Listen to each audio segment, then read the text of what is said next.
Hey YouTube, Kevin Cleary with a knife video. Want to talk today about something that I think is pretty important to all of us who are into knives. And even if you're just watching this and saying, hey, I'm just going to buy one knife, okay? You probably still care about how much you're going to spend on that one knife. Now, if you're a collector and you're buying a bunch of knives, you know, maybe you buy one or two a month, you're probably even more concerned because now especially as your collection grows and your interests change and you start looking at more and more expensive knives, you start thinking in your mind, you know, where are the prices coming from? What price should I pay? What price should I go, whoa, that's not good. Now, part of that just comes from experience. You know, eventually you'll get to the point if you're interested in it, and if you follow it, and if you look online, and if you look at stores, and if you look on Blade forums, and USN, and you know, EDC network, and all those different things, EDC forums, I guess is what I should have said. You know, you'll eventually see a price and go, whoa, that's a good price. If I want that, I better get it. Or you'll see another price and go, whoa, that's outlandish. Who would think they could get that? You'll eventually develop that instinct, okay? But what I want to think about today is slightly more objective than that, okay? I want to think a little bit about how we work through that decision in our minds and what things contribute to or take away from the price and or the value of a knife, okay? Now, one thing I need to put out there is this is primarily from my perspective, okay? A knife that, you know, maybe a zero tolerance 0300, pretty expensive knife, right around, I think you can get them for $199 right now because they're being discontinued, but still, that's a lot. And when they were first introduced, they were getting up close to $300. They were pretty expensive. What justifies that price point? Okay, and if this knife is a shape that you don't like, it doesn't fit your hand, if it's too heavy for you to carry, not only is it not worth $200 to you, it's not worth 2 cents. Okay, if you buy this knife and you're not going to carry it and you don't like it, maybe you just don't like the way it looks. Maybe you don't like the assisted opening. Well, if you don't like it and you're not going to use it, then of course it's worthless to you. Okay, so I wanted to get that kind of out there initially before getting into some of the other stuff that I want to talk about. Now let's go ahead and talk about some of the stuff that we do, that we can kind of count, that we can say, okay, let's get our heads around that. We can sort of say that's going to increase or decrease the price. Okay, so the first thing is materials. All right, the stuff that the knife is made out of, generally speaking, is going to impact the price. So here's my zero tolerance 0562. This is an M390 blade, so that's a high-end blade steel. In fact, it's very hard to come by blade steel right now. It's got a carbon fiber scale, it's titanium frame side, and so those are materials that are a little more costly than, say, the Auss-8 steel and the FRN handle material on this Rat Model 1, okay? If you just took it apart and melted everything down into its component parts, the component parts would cost you more for this knife than they would for this one, okay? And so that's a consideration. Granted, you know, I think that's important. Now, that's not the only consideration, because here's an example of an aluminum knife with S30V, okay? And this knife is going to run you quite a bit of money, around $190. I'm going to try to use retail prices, okay? About $190, which is expensive, okay? And I said that in the video about this. I think it's an expensive knife. Now let's see. Here's another aluminum handled knife. This is the Kershaw Knockout, and it's like $65 or $70. So both are aluminum handled. Now the blade steel is better on the Barrage, but both are assisted opening, both are aluminum handled. The blade steel on this is 14C28N, which is actually an excellent steel. Why is this one like almost 3 times more? Okay, not quite 3 times, I understand that. But why? What makes this one that much more expensive than this one? And probably, I would say if you really shop around, you could probably pick this up for $60 or $65. And then, yeah, this would be 3 times more. So what makes it cost that much more? Okay, Is it just the materials? Well, no, it's not, because the only difference in materials is the blade. But what I'm saying is materials do contribute something. Now, here's one of the things. I'm going to have to walk off camera for 1 second, okay? Bear with me. There's a knife over here that I'm going to grab. I think, yes. Okay, this is the Camillus 8.5-inch folding knife. They don't really have a name for it. I can't remember what how it's listed on Amazon or whatever. This is actually a pretty nice little blade.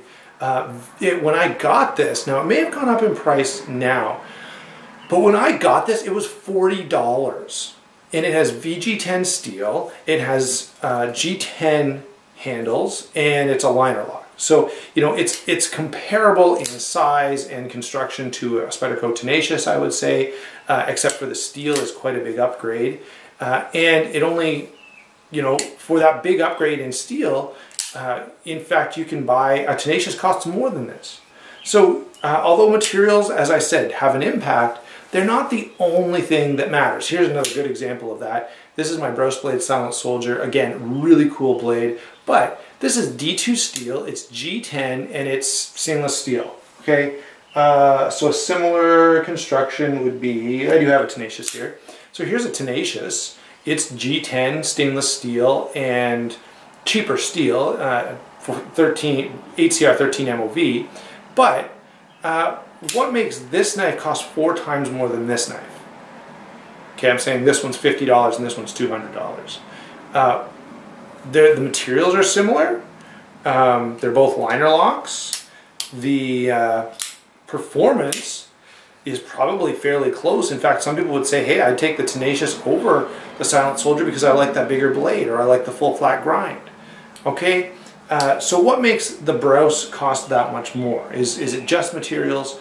Well, obviously not. Okay, so one last comparison under materials. Here's the Maxpedition Excelsa. This is a titanium frame lock with D2 blade steel. Very nice knife. I will have a review coming up, I don't know, maybe in a week or so. Very nice knife. Now, here's another stainless titanium frame lock. The steel is S35BN, of course, on the Savenza, but this knife costs, hold on, this is a right-hand deployment only knife, so this knife costs way more, right?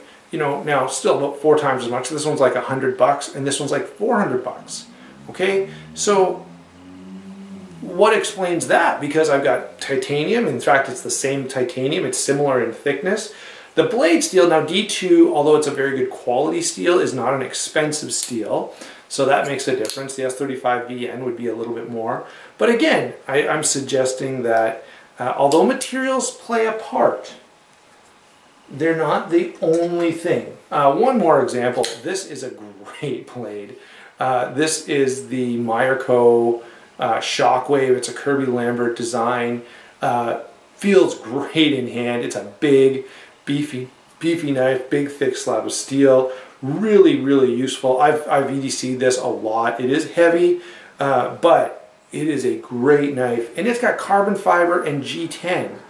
Now, carbon fiber and G10 are something you expect to find on a higher end knife, but this thing, you can buy it, now you could at least, I don't know if they're all sold out now, but Knife Center was selling them out for like $22 a piece, and that's an outstanding price, okay?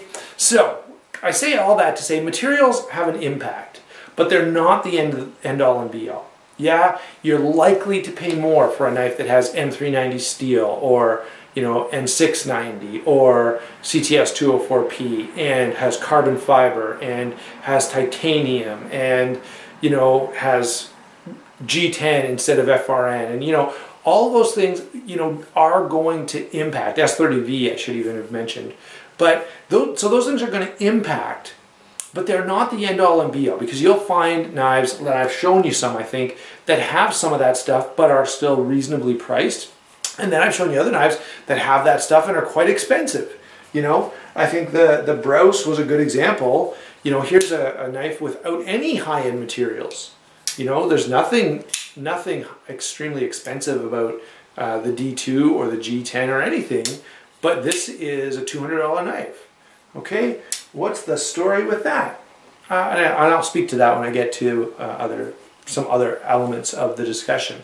So, number one, materials make a difference. Okay, and if you want all those high-end materials, you can expect to pay for it. And some of them are going to be more than others. I don't have any knives that have like Damascus, or that have, I do have some lightning strike carbon fiber, but I just don't have an example here with me. But some things do cost a little more, okay? So, you know, be aware of that. Now, the next thing that's going to increase, that's going to change the price point is machining. You know, is this a knife that, you know, the parts are pretty easy to make and put together, and so it can be sold at a very reasonable price? Let's see, where's my American Lawman? Here it is. Okay, so American Lawman, this one has Aussage steel, 2 slabs of G10, and a lock. Nothing here, no component here is very expensive, and this G10 is going to just come in big sheets, and you'll be able to cut it out, you know, cut out this shape, you know, sand it off a little bit or run it through a router, and you're good to go. On the other hand, a similar size knife, and I'd say a similar functioning knife, is the Ultimate Hunter. There's, of course, the steel is better in the Ultimate Hunter, but the handle is now 3D machined. Okay, it's not just cut out of 2 flat slabs, but the machining is different. By the way, I would also suggest the tolerances are better on this knife. Now, maybe just in general, Cold Steel has upgraded their production a little bit, and the tolerances are better on everything overall.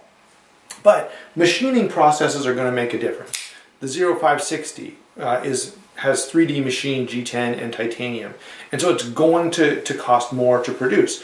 Not only that, but the type of steel. Now, not only do materials make a difference just in cost, but higher end steels are harder to work with than cheaper, softer steel. Okay, so it's a little more difficult to grind LMAX than it is to grind, give me something then, than it is to grind Aussage. Okay, or than it is to grind HCR 13 MOV. You know, these knives are very similar in size and weight. Actually, the Shockwave weighs a little more, but the blade steel is going to be a little easier to work with than the LMAX. Okay, so that makes a difference as well. What kind of processes are involved in making this? Okay, are there many processes? One of the things you'll find is that knives that are skeletonized, and if you remember, I said I called zero tolerance, so I got this knife and I looked inside, and there's no skeletonizing, and I was like, hey, what's the story with that? They told me it was a cost-saving measure that we did away with the skeletonizing. Okay, so the number of processes involved make a difference. You know, as everything chamfered, is the fit and finish something that's going to be hard to achieve, or is it going to be readily, you know, is it going to be fairly straightforward? So machining, so we've got materials, machining, hand finishing. Now, knives that take a lot of handwork, that's, by the way, the primary reason that Brose blades cost what they do. When you buy a Brose blade, he calls it a semi-custom, and essentially what he means by that is that every one of these has passed through Jason Brose's hands. Okay, he's done some of the finishing work. Maybe he did the blade grind or the blade polishing. I'm not suggesting he does every single blade, but every Brose blade, by Jason's own admission, has passed through his hands. Okay, so he calls them semi-custom. And when you start getting that kind of handwork involved, another great example of that is the Sebenza. These are hand-assembled by an American workforce, which means you're paying a fairly high dollar amount to get the work done. And so that's going to cost you more. Now, that's one of the main contributing factors to mid-tech and custom knives.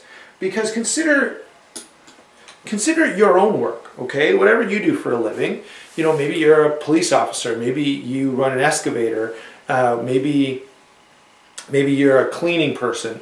You know, think about the fact that someone has to pay you by the hour to do that job, okay? So let's say every one of these Sebenzas has, I don't know, 5 man-hours in it. Well, at $20 an hour, that's $100 right there, right immediately added to the cost of that knife. That's a big big expense from a production standpoint, okay? That's why mid-techs cost a lot more. Now this is not a mid-tech, it's a production knife, but if you've seen Chris Reeves' shop tour, which Spyderco had a really good video, Blade HQ had a really good video about that, you can see that there's a lot of people involved in that process. Where a knife like the Tenacious, yes, it's made overseas, but it's also going to be almost entirely factory made and assembled. Nobody's hands are holding all these parts and putting them together, very likely. Pretty much everything is going on with a machine. And when you get that, that's where, by the way, some of the issues come from in budget knives. If you see, you may get a screw that's stripped out. Well, why would they send me a knife with a screw that's stripped? Well, it's because a person didn't install that screw. There's just a spinning robot arm that goes bzz, bzz, bzz, bzz, bzz, bzz, bzz, bzz, bzz, bzz, and it doesn't know if it's stripped a screw. So when you get a knife that's factory produced like this, you may find that there are some pieces, there's some quality control issues, okay? And that's one of the things you get rid of by hand finishing, but it does add some serious cost. And along those lines, another example is quality control. Now, I can't believe I only have 2 Spydercos here. I thought I would have had more, but quality control is something that Spyderco tends to be really good at. Here's a paramilitary, and one of the things that I've been really impressed with all my Spydercos is that they are pretty good. Now you hear the odd thing, you hear the odd little problem, and I've had one myself. My Spyderco Stretch had blade play that I couldn't get rid of. It was up and down blade play, and they did send me a new one. But Spyderco tends to be really good with quality control, and whether that means they've got someone visually or even maybe even more than visually, maybe someone's actually picking up every one and testing them out.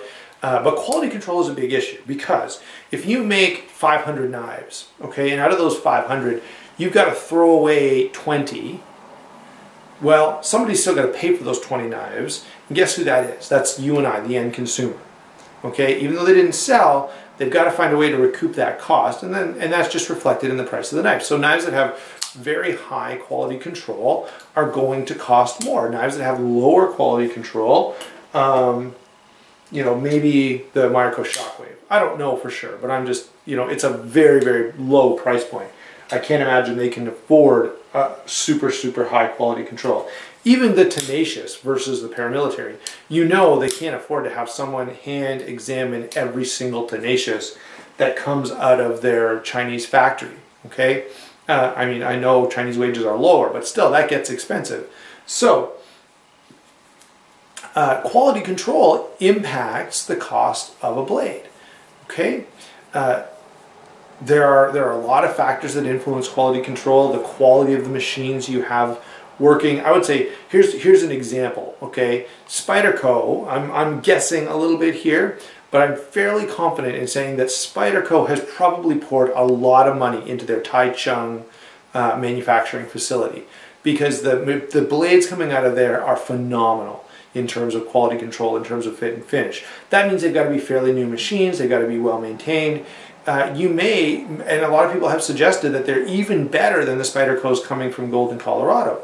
Now, probably that will change, okay? In 10 years, let's say in 10 years, Spyderco has not put another $5 million or $8 million into Taichung. Maybe they put another $5 million or $8 million in upgraded things in Golden.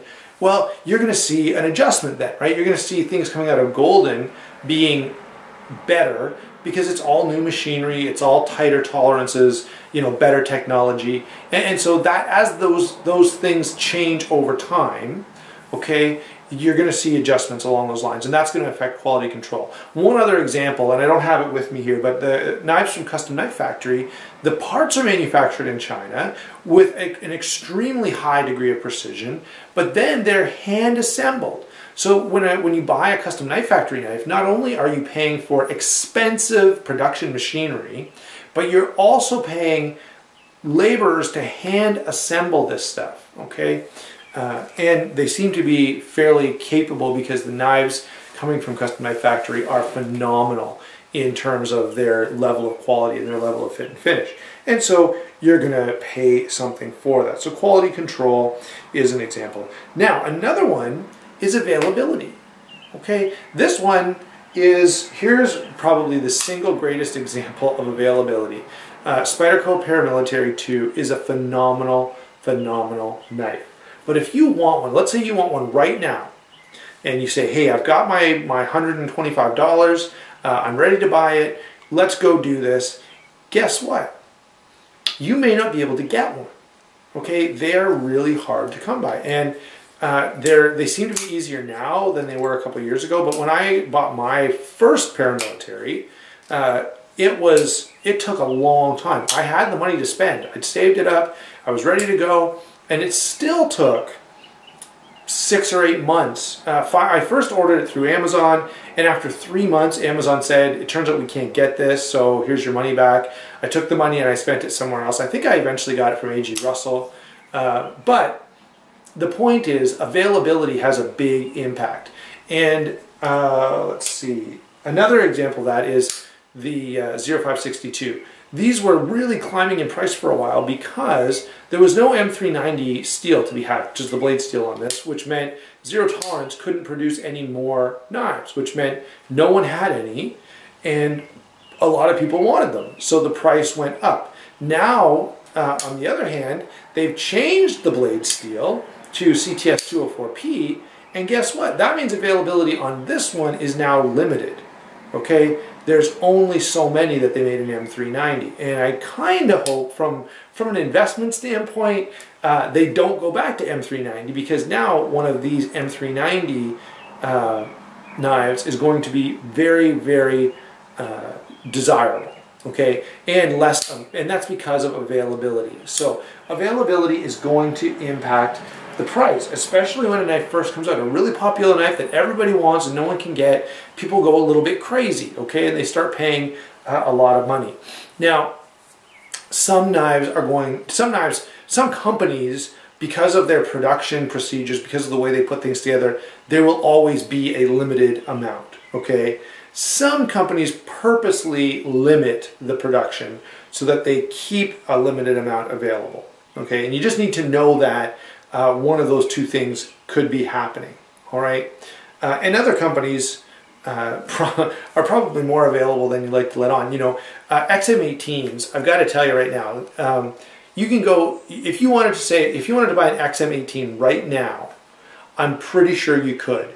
If you couldn't find one in stock at a retailer, although a lot of them seem to have XM18s in stock, you could probably find it on the secondary market. And you may have to pay a little bit more, although it's a lot less than it once was.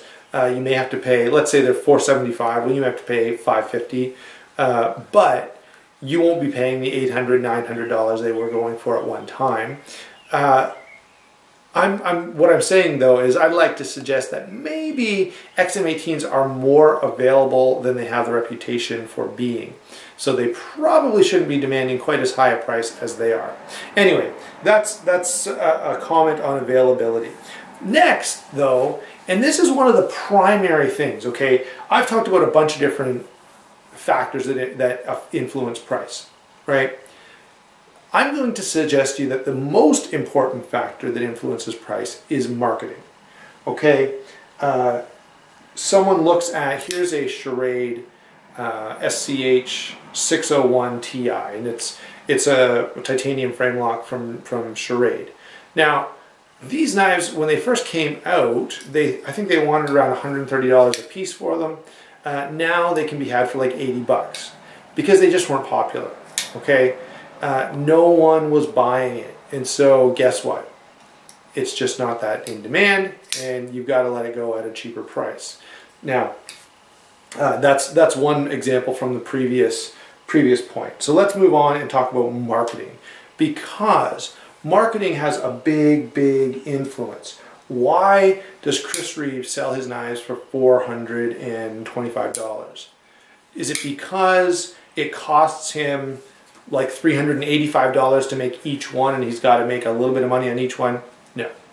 I don't know exactly what it costs to make each one, but I can tell you it's nowhere near $385. It's probably nowhere near $300, but what he wants to do is create a level of exclusivity, okay? And exclusivity means not everybody can afford this, Not everybody can have it. Now the reality is everyone actually can. $400 is not that much. Lots of people pay that for their car payment. They pay it for their rent. They pay it for their insurance. You know, people may have two, three, four $400 payments coming out every month.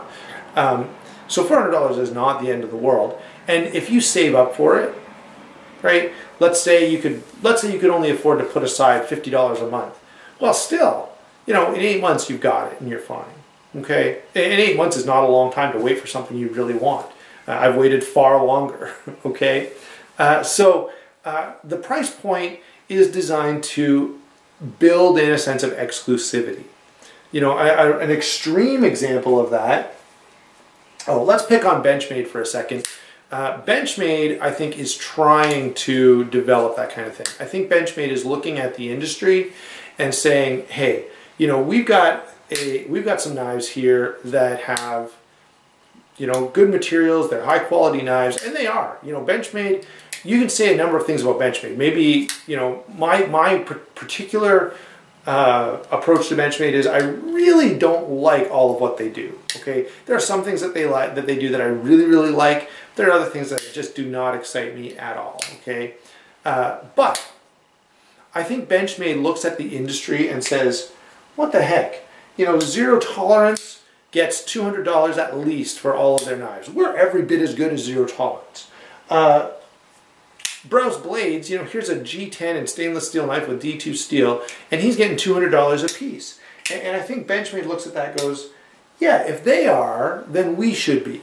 Okay? And so Benchmade has recently said, hey, you retailers have got to sell our knives at the price we dictate. Okay, so there's no getting a deal from a retailer on a Benchmade. It's got to be the price Benchmade says it's got to be.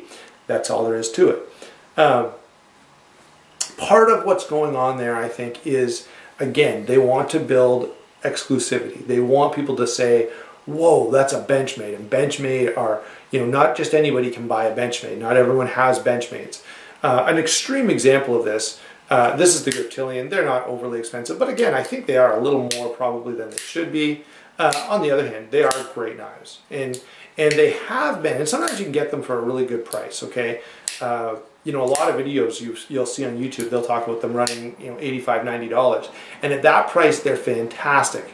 Now, I'm going to say most places they're probably around $115 to $125 right now, and that, again, that's probably because Benchmade has decided you must pay whatever we say you're going to pay, which is a little frustrating. But I want to think of one major example that is outside of knives. Do you suppose if you disassembled a Rolex and you broke it up into its component pieces and sold those pieces, it would add up to $10,000?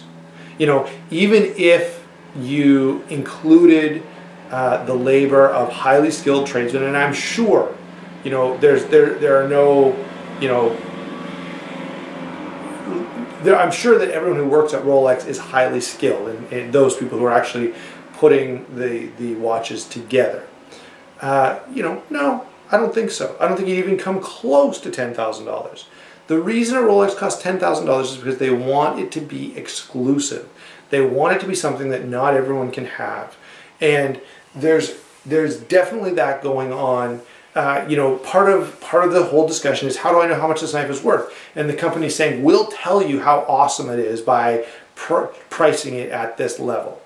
Okay, so price point is largely a function of marketing. Okay, and that includes a number of things. Okay, that includes exclusivity, that includes brand. You know, Jason Brose is part of the reason this knife costs as much as it does, because of the fact that it says Brose Blades on the back. Absolutely it is, no question. You know, if SOG made this, or Cold Steel made this, or Spyderco made this, I had someone, by the way, think it was a Spyderco because of the hole. There's no way they would be charging $600. Sorry, there's no way they'd be charging $200 for it. They'd never get it. Okay, but because Brose Blades makes it, he can charge that much because of that name. Because people want, I want something that says Brose Blades on it. Okay, so that comes into their marketing and exclusivity discussion as well. One last thing, and this is related, is the maker. Okay, who designed this knife? A good example would be the Spyderco Southern. They're fairly high priced, and I think they're even a little overpriced for what they are. But one of the reasons they're priced that way is because Brad Southern hasn't worked with anybody else. Spyderco knows if you want a Brad Southern design knife, you either buy one of his mid-techs for $400 or $500, you buy a full custom for $2,000 or $3,000, or you buy a Southern. That's it. And so they can demand a high price because nobody, you know, if you're a big Brad Southern fan, that's your only option.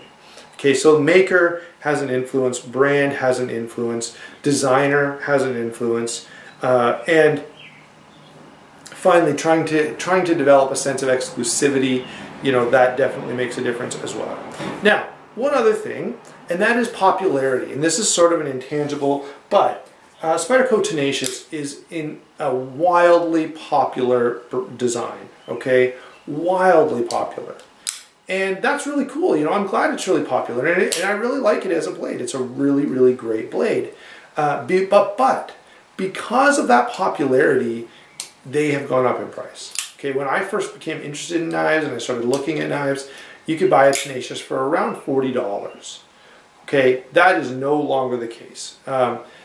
Maybe, you know, you'd find one somewhere for that price. I don't know. I haven't seen one at $40 in quite a while. Generally, you know, you look these up online, on eBay, on Amazon, on, you know, any of your typical knife retailers, Blade HQ or Knife Center, they're at least $45. They may be around $50. And largely that's because they're so stinking popular. Okay? Another example of that popularity is the Rat Model 1. Great knife. I mean, great knife.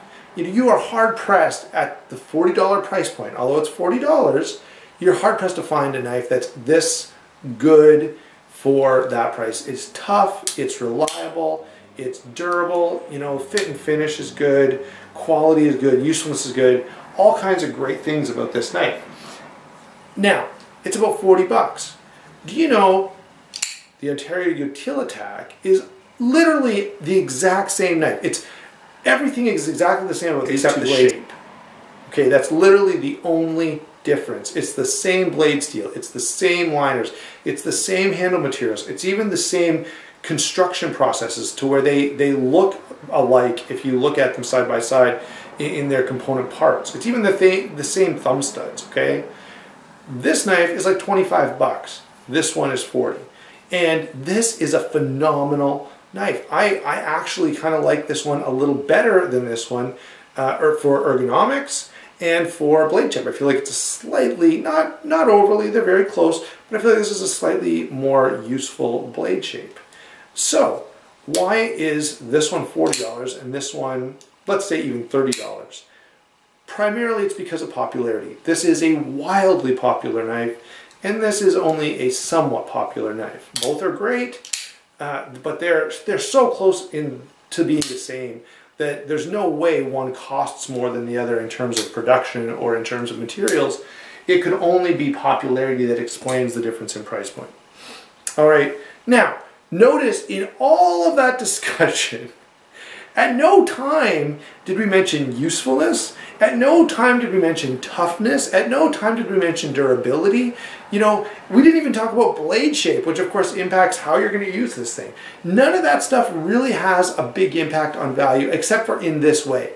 When a knife comes out and a lot of people start buying it and realizing, hey, this knife is really, really good. You know, Benchmade Griptilian, Paramilitary 2, Cold Steel American Lawman, Rat Model 1 that I just had, I know I had it here, Rat Model 1. People have used these knives and realized how much they love them in hand, in actual real life usages, and because they've loved them that much, they have grown in, popularity. So usefulness is really only impacting price when it comes to after people start getting them in hand and using them, they realize how great they are, and then usefulness starts to impact price because a blade becomes more popular because it's really, really useful. All right. Now, one thing I want to do to kind of close off this video is to give you some of the knives that I have here that I think are great value for dollar. Okay, because there are some blades here that I do think are outstanding. Number one, the Ontario Utilitac. This knife can be had, as I said, for about 30 bucks. They are awesome. At its price point, at its size, you know, at its material level, I don't really think there's anything that beats it, just in terms of durability, in terms of practicality and usefulness, in terms of comfort. Just a great, great blade for a very reasonable price. Another one that fits along those lines would be the Shockwave. Now it's a little heavier, so that might put you off. It doesn't do as well in that category. The Cold Steel American Lawman, great knife for the money. Maxpedition Excelsa, again, very, very good knife for the money. Trying to look here and see. Now I will say this, if you wanted a zero tolerance but you know haven't pulled the trigger on one, these 0560 is one of my favorite knives of all time. It's still expensive, but you're getting quite a bit for your $200. But you can get these for around 200 bucks right now because they're being discontinued. So a lot of companies are kind of moving them along. Griptilians, generally speaking, aren't bad. You can often find them for a pretty reasonable price, which is kind of nice. And the Ultimate Hunter from Cold Steel is a I think, very good value for dollar. You're getting a lot of knife for around $100 at this point. And so out of all these, I think those are the most outstanding values. They're not the only value knives out there that are good. And in fact, I think I have a video that's just about budget folders, like under $40, that I think are actually really, really good. And there are quite a few of them. Those I think are all different, all different considerations that we have to make when we consider price point and what we're willing to pay for a knife. One thing I would say is what you should always do is plan. Don't just watch a video and go out and buy the knife right after, because you're likely, the odd time it could be on sale that day, but the chances are slim. You're better off to make a list, say these are knives I want, and wait till you see them at a really good price. Maybe you'll even write it down. Maybe you'll say, look, I know, the Spedico Endura always runs around $80. So if I see one for 65 bucks, hey, I know that's a good deal. I should pick it up. I know the zero tolerance 0562 runs, around $240. So if I see one for $199, hey, I'm going to grab it, right? And so make a list, get to know your prices, get to know the things that you want, get to know what you'll use, because of course a knife that you won't use is has no value to you anyway. All right, and more than anything else, enjoy. Sometimes you will buy a knife and you'll go, oh man, I spent too much. You'll see it on sale the very next week, or someone will, this happens on blade forums all the time. There's a for sale section, right? And someone will post a knife for sale and you go, hey, that's awesome, I want it, I'll take it. And within 5 minutes, someone posts another one for sale and it's $20 less than the one you just bought. And you're like, oh, well, that happens. Don't worry about it. If there are knives that you really like, okay, I'm going to give you an example. The Benchmade Emissary, I have liked this knife and been interested in it for 2 years. I didn't buy one. The reason I didn't buy one is because they're too stinking expensive for what you're getting, as far as I'm concerned. Now, you may disagree, and that's fine. Go and spend your $190, but I was not willing to spend $190 on this knife. However, when I saw one come up on blade forums, even though it was 2 years later since I initially became interested, I said, hey, that's a good price. That's what I'm willing to pay for an Emissary. I'll take it. Okay, so sometimes a knife that is quite expensive but that you really like, if you just wait long enough, you may find that you can get the knife you want at least a somewhat more affordable price. Okay, it does happen. Deals happen. So there you go. that's my discussion. I know it's going to be a long video, guys. I hope you're still watching. You know, this is one of those videos where you're going to want to relax and have a coffee or something while you're watching it, while you're, you know, working on a little project or cooking supper. Anyway, hope you enjoy. I think this will probably be my longest video ever. We will talk to you later.